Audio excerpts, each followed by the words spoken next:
있었고요. 함께 살던 강아지들이 갑자기 떠나게 되면서 좀 견디기가 힘들었던 시기가 있었는데, 그걸 견디기 위해서 이제 책들을 많이 찾아보게 됐었고요.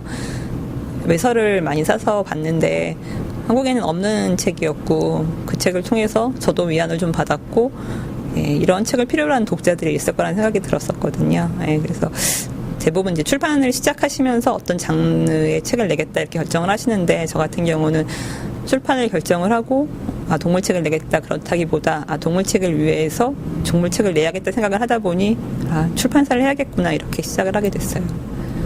그러니까 지금까지 나왔던 책들은 어떻게 보면 제가 필요했던 책이었기 때문에 반려동물에 관련 책들이 좀 많았던 편이고요. 근데 제가 그랬던 것처럼 많은 반려인들이 자기 반려동물로 시작을 해서 유기동물로 관심이 더 가고, 이제 뭐 실험동물, 농장동물 이렇게 관심이 더 커져간다고 생각을 해요. 동물권으로도 관심이 생기고. 그래서 지금 시리즈로 준비하고 있는 책은 이제 동물 권리에 관한 책들을 좀 시리즈로 준비를 하고 있고요. 그거 이외에도 강아지, 고양이, 반려인들을 위한 책을 항상 만들고 있기 때문에 그와 관련된 책들은 계속 나올 예정이에요.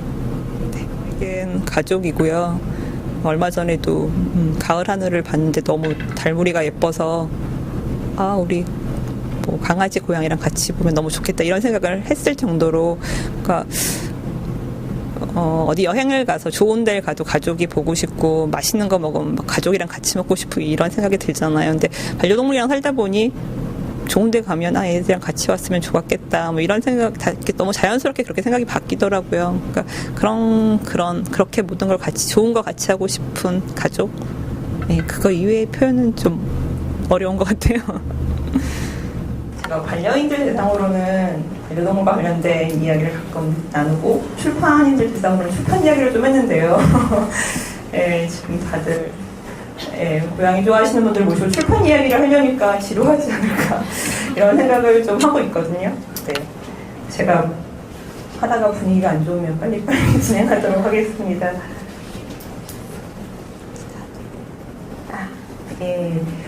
소개시켜 주신 대로 저는 책공장 더불어라고 동물책만 내는 출판사의 대표고요.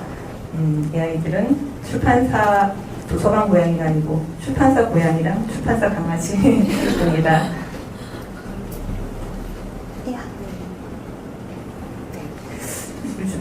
저한테 계속 이렇게 물으시는 분들이 많으세요. 동물책 전성기냐 이렇게 묻는 분들이 많으신데, 고양이 책 러시가 맞긴 한 것 같아요. 저번에 인터뷰할 때도 보니까 그 전주라고 말씀하셨는데 전주는 아닌 것 같고, 전달에 고양이 책만 32권, 그 전 달엔 19권 나왔다고 말씀하시더라고요, 기자분이. 그게 맞는 것 같기도 하고요. 저도 동물책을 만드니까 동물책이 나오면 무조건 사고 뭐 이러는 편인데, 요즘에는 다 못 사겠더라고요. 너무 많고요. 자꾸 골라서 사게 되고 그럴 정도로 굉장히 책이 많이 나오고, 고양이 책 러시가 맞고, 또 고양이 책 근데 이게 동물책 붐인지는 잘 모르겠고요. 저한테 그래서 가끔 출판 현장에 되게 물어보세요. 동물책이 그렇게 잘 나가느냐. 근데 제가 맨날 하는 말이 있지만, 공부 못하는 친구들이 시험 보고 난 다음에 시험 난이도를 모르듯이 저희가 너무 작은 출판사라 출판 현황까지는 잘 모르겠고요. 그냥 하여튼 고양이 책이 굉장히 많이 나오고, 그리고 무엇보다 대형 출판사가 굉장히 동물책을 많이 내거든요. 그러니까 그동안은 저 같은 작은 출판사 이 정도, 그리고 편집자들 중에 고양이 편집자들이 좀 있으시니까, 그런 작은 출판사에서는 이제 이렇게 수렴이 빠르잖아요. 내자 그래서 이렇게 내는 경우가 많았었는데, 최근 들어서는 최근 매출 1위에 출판사들도 내고, 이렇게 보시면 큰 출판사 아니다 싶은 것들도 요즘에는 그러니까 대형 출판사들이, 그러니까 대기업에서 계열사 두듯이 인프린트를 두거든요. 그런 출판사에서 나오는 게 많아요. 그런 거 보면 대형 출판사가 뛰어드는 거 보면 동물책이 많이 나오고 있고, 많이 나온다는 이야기는 그래도 소비가 좀 되고, 판매가 좀 되고 있다는 얘기고요. 최근 늘 출판 시장은 불황이었는데요. 최근 들어서는 정말로 출판 판매량은 굉장히 많이 늘었거든요. 최대의 적은 스마트폰이죠. 너무 재밌는 것이 많아서 책 많이 안 읽으시는데, 그럼에도 불구하고 이렇게 많이 나오는 거 보면 다른 책에 비해서는 좀 많이 나오는 편이다라고 할 수 있고요. 이제 이게 뭐냐면, 그러니까 이렇게 지금 책이 많이 나오고 있는데, 언제부터 많이 나왔을까? 저 녀석이 생일이 93년도니까 20년 전인데요. 저 녀석이 처음 우리 집에 왔을 때 저는 항상 이렇게 무슨 일이 당하면 책을 보면서 공부하는 이제 버릇이 있는 거죠. 그래서 이제 막 책을 쟤랑 살아야 되는데 알아야 되니까 막 책을 사려고 하는데 그때는 정말로 책이 한 권도 없었어요. 그러니까 강아지 책은 고양이 책은 한 권도 없었고요. 강아지 책이 이제 막 일본 책을 막 번역한 조악한 책들이 좀 나왔을 때거든요. 제가 기억나는 건 저거밖에 없어요. 국가지 촉한 개를 고르시오. 네. 네. 그러니까 이게 뭐냐면, 그러니까 지금 나오고 있는 강아지 책들도 고양이 책보다 훨씬 적지만, 그래도 좀 나오고 있는 책들을 보면, 실용서들을 보면, 그러니까 그 아이의 관점을 생각하거든요. 그 아이의 심리와, 그 다음에 그 아이의 행동 심리학을 바탕으로 해서, 이제 교육서도 나오고, 훈련서도 나오고, 뭐 이러는 편인데, 저 때는 뭐냐면, 내가 건강하게 키울 아이, 그리고 내가 편하게 키울 아이. 그러니까 기본적으로 그냥 굉장히 인간중심적이었던 책이었던 거죠. 그러니까 그나마 그래도 그때는 강아지 책은 있었던 거고 고양이 책은 한 번도 없었고 그때는 고양이를 키우시는 분도 없었고요. 강아지도 그때까지는 마당에 그리고 사람 먹는 밥 먹고 뭐 이러는 아이들이 많았을 때 90년대 초반이니까 아직 20세기였을 때예요. 그리고 이제 저런 시기를 꽤 오래 지났고요. 그리고 제가 첫 번째로 냈던 책이 동물과 이야기하는 여자라고 이야기하는 여자인데요. 저 책이 이제 애니멀 커뮤니케이터에 관한 책이었고, 저 같은 경우에는 그 당시에 이제 강아지를 두 마리를 갑자기 연달아 잃었는데, 하나는 뭐 사고로 잃고, 하나는 끝까지 병명도 모르고 잃고, 막 이런 상황이어서 그렇게 받아들이기가 좀 힘들었었거든요. 그래서 이거를 어떻게 내가 살기 위해서 좀 이걸 어떻게 받아들일지를 알아야겠는데 한국에는 그러니까 그때는 동물 관련 죽음에 관한 책은 하나도 없었고 뭐 볼 수 있는 책이 하나도 없더라고요. 그래서 어떻게 할지 이러다가 이제 외서를 찾기 시작했는데 외국 책은 너무나 좋은 책들이 많은 거였고 그 중에 저 책 같은 경우는 애니멀 커뮤니케이터의 책이었는데 저한테 약간 문화적 충격? 약간 좀 그런 거였어요. 쇼크였어요. 그냥 같이 살아보시는 분들 아시지만 아이들이 감정도 있고 생각도 있고 굉장히 깊고 뭐 이런 건 아는데 굉장히 구체적인 이야기들이 사례와 함께 막 나오는데 굉장히 내가 몰랐던 세상이고 나도 이런 책을 좀 보고 싶고 뭐 이렇게 나처럼 이런 책을 보고 싶어 하시는 분들이 있겠구나 뭐 이러면서 이제 저 책을 내자.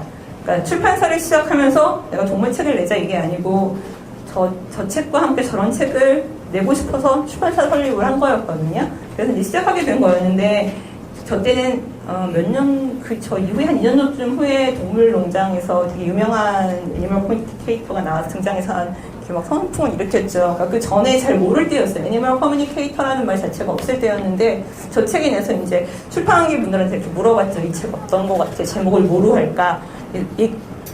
내용을 얘기해봐. 그래서 뭐 이렇게 해서 동물이랑 얘기하는 사람이야. 그랬더니 저랬어요. 점쟁이야? 막 이렇게 얘기를 했었거든요.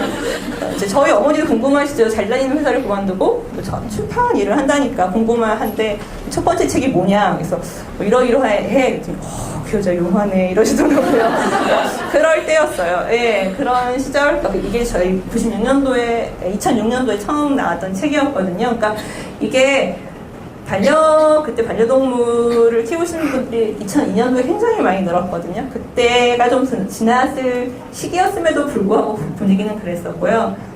그러니까 한국의 반려동물 산업이 시작된 게 93년 이때였거든요. 제가 그때 반려동물 산업 쪽에 계신 분이랑 언제 인터뷰를 한 적이 있는데 그분이 그러시더라고요. 제가 처음 93년도에 영업을 다니면서 개껌을 팔러 다녔을 때 사람들이 개가 껌을 씹어요? 그랬다고 그러시더라고요. 그러니까 저희가 말하는 개껌이 개가 껌을 씹는 게 아니잖아요. 예, 그러니까 그런 모양의 그런 아이 장난감인데 그럴 정도로 이제 반려동물에 대해서 굉장히 관심도 없고 반려동물 관련해서 책을 본다는 것 자체가 별로 받아들이지 않을 때였고 그래서 하여튼 출판을 시작을 하자라고 했는데 제가 이제 출판에 계신 분들을 출판을 하나도 모르고 이제 기자로 이렇게 글만 쓰던 사람이라 출판 관련하신 분들을 찾아다녔어요. 출판 창업하시고 그랬더니 그때 영업 출신이셔서 굉장히 잘 운영하시는 분이 계셨는데 그러니까 대부분 다 비슷하게 얘기를 하셨는데 그분은 딱 찍어서 저렇게 말을 하셨어요. 짐승 좋아하는 사람은 책 안 읽어요.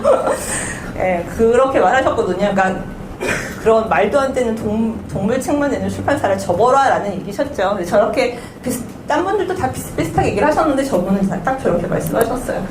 그런 생각 하지도 말아라. 그렇게 얘기를 하셨고 제가 약간 좀 보수적으로 사는 사람이랑 그냥 남들처럼 공부했고 대학 가서 뭐 회사 가고 막 이렇게 살았었는데, 예, 그래서 뭐 그냥 남들처럼 산 거죠. 근데 저 얘기를 처음 들었어요. 너 미쳤냐? 이런 얘기를 처음 들었어요. 예. 아마도 앞으로 그런 일은 별로 없을 것 같은데, 아마 살면서 아마 좀 약간 모나게 살거나 뭐 이렇게 좀 특별하게 사시는 분들이 들을 수 있는 얘기인데, 저는 지금 생각하고 지나고 난 다음에 생각하면 저 말을 듣는 게 좀 자랑스러워요. 아니었으면 살면서 저런 얘기 한 번도 못 들어봤을 것 같아요.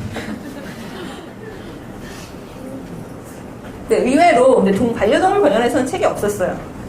특히 뭐 2000년 전에는 정말 없었고 2005년 그죠? 제가 책을 내기 시작할 때 그 전에도 반려동물 책은 거의 없었던 상황이었었고요. 근데 의외로 동물 관련 책이 좀 나왔을 2000년 전에 나온 책들을 보면, 그러니까 동물권에 관한 책들이 의외로 되게 많아서 저는 그게 되게 신기한데요. 사회과학적으로 접근한 동물 책들이 꽤 많이 나왔었고, 그때는 아마도, 그러니까 1900년대 이렇게 막 전후해서 모든 권리, 뭐 여성권이나 노동권이나 뭐 민주화나 뭐 이런 거에 관련된 책들이 많이 나왔을 때였고, 그러니까 그런 거에 관심이 많았을 때였고, 그런 요구가 있고, 사람들이 또 그런 것들을 책으로 공부하던 시절이어서 가능했었던 것 같아요. 그래서 제가 지금 또 가끔씩 그러니까 동물권 관련 책을 내고 싶다 해서 원서를 막 찾아보면 그 고전이라고 할 만한 것들이 의외로 저때 책이 되게 많이 나와 있어요. 저기 보시면 뭐 호구리가 울고 동물의 감정, 사고 뭐 이런 것들에 대한 책들이거든요. 저런 책들 지금 나와도 좀 많이 힘들 텐데 저 시대에는 꽤 많이 나왔고, 또 요즘 분위기가 많이 좋아져서 그런지 저 때 나왔던 게 개정판으로 나오는 경우도 있고, 예, 그런 시절이 좀 있었죠. 그리고 조금 읽었던 책들, 반려동물과 관련된 책들이지만 조금 읽었던 책들이 이런 책들이었던 것 같아요. 그러니까 지금은 그냥 제가 평범한 강아지랑 사는 이야기, 막 이런 것들을 서로 나누는 책들이 있고, 그 이야기가 궁금하고 그랬는데, 그때는 좀 하치도 약간 영웅적인 이야기잖아요. 그쵸? 예, 어떻게 보면 거의 딱 만들어낸 이야기 같은, 특히 한국 남자들이 좋아하는 충성심에 관한 이야기, 막 이런 하치, 뭐 다이고로도 굉장히 대단한 녀석이잖아요. 팔다리가 지금까지도 저 책은 굉장히 많이 팔리는 책인데요. 다이고로 이야기 뭐 이런 것처럼 저런 이야기들이 좀 있었고요. 그 전에 있던 반려동물 책은 고다 같은 경우는 아마 지금이 더 어울렸던 책인데 조금 빨리 나왔던 것 같아요. 박사님이랑 이명석 씨가 쓴 저 책 같은 경우는 지금도 개정판으로 나오기는 했는데 다른 여러 고양식이 워낙 많아서 예, 거기 좀 묻히고 있는 경향인데, 저 책은 조금 빨랐던 고양이 책이었던 것 같고요. 그러니까 이 책이 아마 제가 한 4번째쯤 냈던 책이었는데요. 그러니까 동물 책에 이렇게 역사로 보면 좀 한국에서는 약간 확장기였을 때였던 것 같고요. 저희 출판사로 보면 약간 고급 문투기 뭐 이런 시절인데요. 그러니까 제가 처음 책을 내기 시작한 것도 아이들이 떠나고 이런 것들을 참 받아들이기가 힘들어서 그랬던 것처럼, 그때 처음에 굉장히 많이 펠로스에 관한 책을 봤었거든요. 그 책을 4번째 책으로 냈었는데, 저게 펠로스란 단어 자체가 너무 생소하신 거예요. 그래서 저 책이 나오고 난 다음에 거의 모든 그러니까 책공장 더불어 책이 굉장히 좀 독자층이 한정되어 있고, 무슨 동물 얘기는 또 기자들이 별로 안 좋아하는 좀 가구가 떨어지는 이야기라 서평이 정말 안 실리는 편이거든요. 근데 저 책이 나왔을 때는 정말 거의 모든 일간지에 서평이 실렸어요. 그러니까 뭐냐면 저 단어 자체가 새로운 거죠. 한국 사회에서는 펜로스라는 것 자체가. 그러니까 펜로스는 그 전에 어떻게 주로 다뤄졌냐면 그것이 알고 싶다에도 나왔어요. 되게 꼼꼼하게. 그러니까 인간관계에 문제가 있는 사람들이 동물에 집착하다가 그때 막 아파트에서 떨어지고 죽고 이런 것도 막 재현하고 막 이랬거든요. 그러니까 뭐 그런 것들, 뭐 이렇게 막 월간동화 이런 데서 막 심층 취재하고 막 사회가 문제가 있다 이런 사람들이 자꾸 생기는 게 이런 식으로 다뤄졌던 때라 그런 거 아니잖아요. 저 때쯤이면 이미 반려동물을 가족으로 키우시는 분들이 있고 가족이 떠난 거랑 다름이 없다는 걸 좀 알 때여서 저는 그게 제가 느꼈던 것을 다른 분들도 그렇게 느끼실 수 있을 거라고 생각을 했고, 그게 이제 반려인이 주변에 자꾸 느는 게 보였거든요. 그게 좀 큰 힘이 됐어요. 그러니까 제가 저 책을 내고, 그 다음에 유기동물 관련해서 책을 냈던 것도, 유기동물 관련해서 냈던 책은 일본 책이었는데, 그게 5일 후에 이제 일본은 3일이죠. 3일 후에 다 이제 가스실에서 안락사를 주는 강아지들 사진집이거든요. 사진집에 나오는 강아지, 고양이는 다 살아있지 않아요. 다 죽은 아이들이에요. 그러니까 그런 이야기들을 누가 책으로 보고 싶겠어? 라고 다 말렸어요. 죽는 얘기, 뭐 버려진 얘기. 근데 저는 약간 좀 믿었던 게 좀 있었던 거거든요. 반려인들이 놀고 나처럼 좀 이렇게 사고들이 좀 확장되지 않을까. 뭐 여담으로 하면, 그러니까 베스트셀러 이런 거 이렇게 출판 요즘에 이렇게 보시면 뭐 100만 부, 뭐 이렇게 해서 뭐 하루키 책은 200만 부, 선인세 값이 200만 부는 팔아야 뭐 되는 값이고 뭐 10만 부, 20만 부 맨날 나오지만 저희 같이 작은 출판사는 이제 10,000부가 굉장히 뭐 꿈의 부수거든요. 마구 팔기가 정말 어려워요. 그래서 저희 1인 출판 하시는 분들끼리 얘기를 언제 나눴었는데 그분이 자기는 강아지를 되게 좋아했는데 나중에 강아지를 키우면 이름을 만부라고 지을 거라고 했어요. 그 정도로 만부는 굉장히 꿈의 부수였는데 지금 저 책들이 나온 게 한 5년 지났거든요. 펜러스 책도 그렇고 유기동물 책도 그렇고 다 만부를 넘었거든요. 예. 그러니까 제가 반려인들을 믿었던 것만큼 그만큼 사랑을 많이 해줬던 것 같아요. 이 고양이 책 붐의 원인에 대해서 자꾸 물어보시는데 저는 그냥 가장 기본적인 거는 반려인, 고양이와 사시는 분들이 늘었거든요.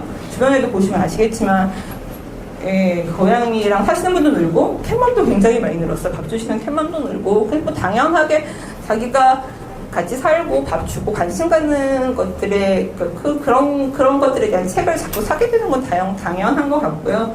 그러니까 기본적으로 외국 경우도 보면 이제 소득 수준이 높아지고 선진국으로 가면 갈수록 처음에는 이제 강아지를 더 많이 키우시거든요. 역전 현상이 일어나고요. 지금 대부분 뭐 반려동물 선진국이라고 할 수 있는 그냥 선진국이라고 할 수 있는 미국과 영국, 프랑스, 뭐 일본 이런 것들은 다 강아지보다 고양이랑 하시는 분이 더 많으세요. 그러니까 그런 것처럼 지금 한국도 그렇게 가고 있는 중이고 거의 지금 비슷한 상황이거든요. 그러니까 그런 식으로 고양이가 사시는 분이 증가했으니까 고양이 책 붐이 있는 거는 맞고요. 그리고 이제 흔히 출판하시는 분들이 주요 독자층으로 보는 게 20, 30대 여성분들이거든요. 아무래도 문화생활에 이제 소비를 많이 하시니까. 근데 그분들이 반려묘를 키우시는 분이랑 층이 겹쳐요. 네, 그래서 아무래도 좀 고양이 책 붐이 있는 거는 맞는 것 같고, 또 약간 고양이를 키우신 분은 약간 강아지를 키우신 분들이랑 고양이를 키우신 분들이랑 약간 성향이 좀 다르거든요. 외국에서도 도피풀, 캐피풀 이렇게 하는 것처럼. 이제 성향이 좀 다르신데 고양이 키우시는 분들은 좀 그러니까 컬렉터 성향이 좀 있으신 것 같아요. 이렇게 고양이 자만 들어가면 이렇게 자꾸 사시는 그런 경향이 좀 있으세요. 그래서 저 고양이 책이 많이 나온 것 같고요. 이게 며칠 전에 서점에 가서 찍은 거거든요. 동물 기획전도 해요. 이렇게 오프라인 저도 깜짝 놀랐는데 동물 기획전을 하더라고요. 저기도 보면 대형 출판사도 다 들어가 있고 막 이러는데 대부분 고양이 책이죠. 그리고 고양이 책도 굉장히 좀 다양하고 고양이 책도 있고 뭐 이렇게 굉장히 많이 있어요. 저는 이거 보면서 우리 출판사 책이 진짜 쪽팔린 거다 막 이랬는데 저기 끝에 하나 있죠. 유기동물에 관한 슬픔 보고서 다행이다 이러면서 나왔어요. 그러니까 이게 확실히 많아지니까 종수가 많아지니까 출판사 편집자도 그렇잖아요. 남이 낸 거 똑같은 책 내고 아무리 고양이 책이 잘 팔린다고 하더라도 뭐 비슷한 책 내고 싶진 않은 거고 그러다 보니까 고양이 책이 굉장히 분야가 다양해졌죠. 이게 올 초에 알라딘에서 동물책 기획전을 했어요. 사실은 게다가 제가 반려인이 굉장히 늘었다고 느끼는 건 이렇게 출판사 MD들을 만나거든요. 그러니까 책을 팔아주시는 분들이죠. 만나면 MD분들이 반려인이 많아지셨어요. 그래서 제가 얘기를 하면 귀담아 들어주시는 분이 많이 생기셨거든요. 이 책을 기획하신 알라딘 MD분도 고양이 반려인이세요. 그러니까 이제 이런 거 자꾸 기획을 하게 되는 거죠. 그래서 보시면 고양이 책은 뭐 굉장히 분야가 다양해요. 뭐 스페도 있고 막 고양이 그림에 관련된 책도 있고요. 뭐 굉장히 뭐 길고양이 관련된 책도 있고 굉장히 다양하지만 그러니까 이런 것들을 보면서 이게 양이 늘어나니까 질적으로 굉장히 많이 변화하고 다양화되는구나 이런 걸 느낄 수 있고요. 강아지 책은 아직도 여전히 실용성 위주예요.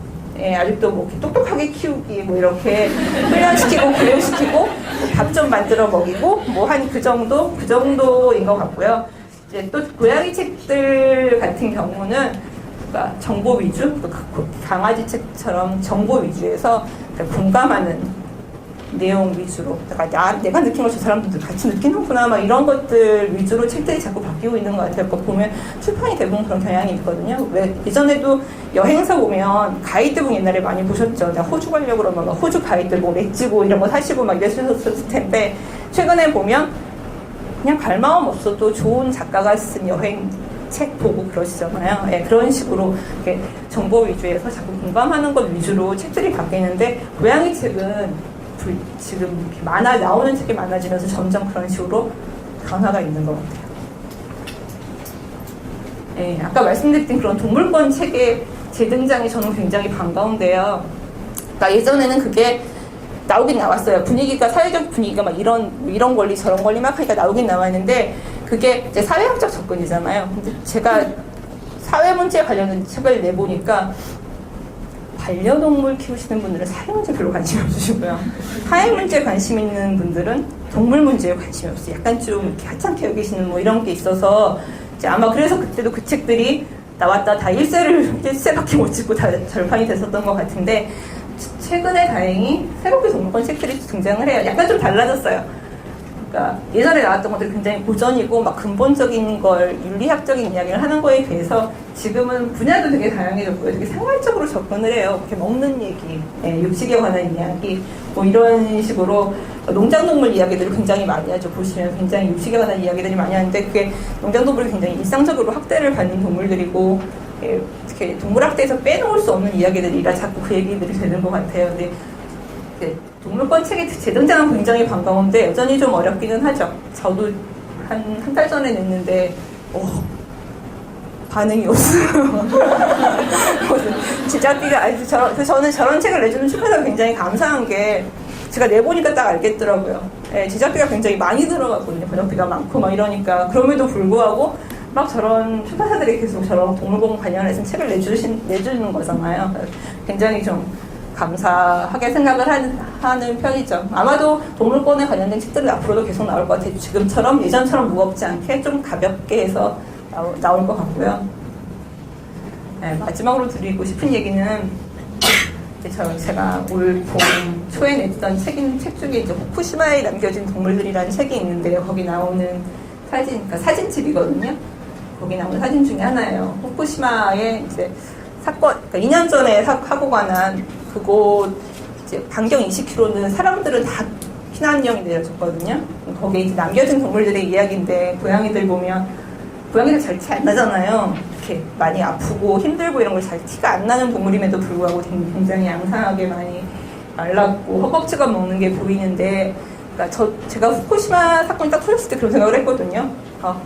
거기 있는 동물들은, 연평도 사건이 났을 때 그런 생각을 했어요.